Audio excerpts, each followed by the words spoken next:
Tuan-tuan, semua masalah ada jalan penyelesaian. Tak ada jalan penyelesaian. Memang ada. Tinggal lagi nak berubah atau tidak.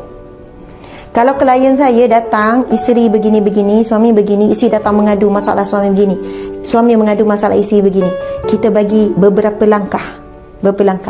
Yang ikut langkah, alhamdulillah selesai. Ada yang cepat seminggu, ada 10 hari, ada berbulan. Ustazah, terima kasih Ustazah, sangat berkesan, alhamdulillah. Langkah ni ujian datang daripada Allah, dan penyelesaiannya mesti dengan cara kembali kepada Allah. Ada masalah, kita kata betulkan solat. Ada masalah, istighfar berapa kali. Ada masalah, selawat. Ada masalah, sedekah. Ada masalah, tuan pergi masjid. Kenapa Ustazah pergi masjid? Saya ngadu masalah isteri saya. Ustazah panggillah isteri saya. Saya pula kena pergi masjid. Saya kata, encik, ni masalah saya kan masalah encik? Memang masalah saya. Dan masalah encik, selesailah sendiri. Jagarang je pun ni cara ni kan. Saya nak bagi sedar, sekarang tuan yang ada masalah. Masalah datang daripada Allah. Saya tak boleh buat apa-apa. Kalau encik tak nak berubah, takkan ada apa-apa perubahan pun. Walaupun perubahan tu dia nak isi dia berubah. Sebab apa Allah sebut, ini hadis Nabi, bukan firman Allah. Hadis Nabi, Nabi sebut, ihfazillaha yahfazka.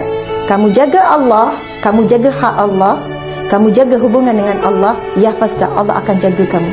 Allah akan jaga keluarga kamu. Allah akan jaga rezeki kamu. Yakin tak yakin je. Nabi sebut lagi, ihfazillaha tajidhu tujahaka.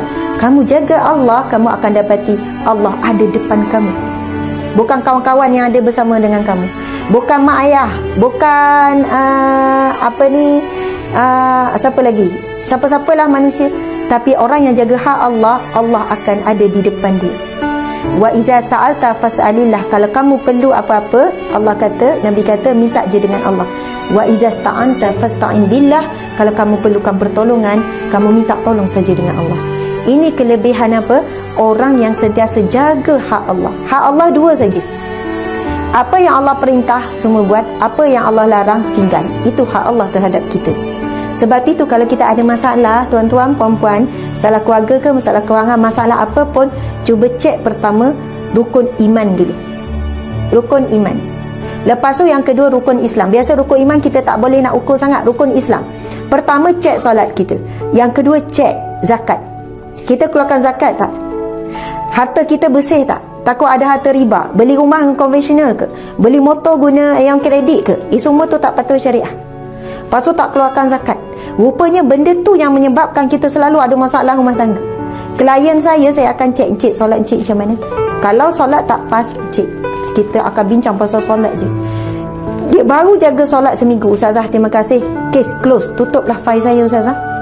Dah selesai masalah. Saya bukan cakap tipu bulan Ramadan. Masya Allah. Sebab apa? Allah dah janji, Allah dah sebut, Nabi Muhammad dah sebut, orang yang mula tunaikan hak Allah, Allah akan tunaikan apa keperluan hidup dia. Masya Allah.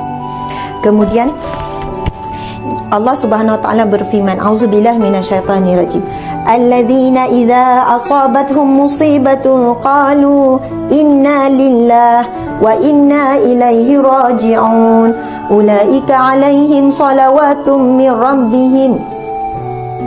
Sadaqallahul azim. Yang bermaksud, mereka apabila ditimpa musibah, ujian, lalu mereka pun menyebutkan, mereka sedar dan mereka redha, lalu mereka sebut innalillah, ini datang daripada Allah, wa inna ilaihi raji'un, dan semuanya dikembalikan kepada Allah.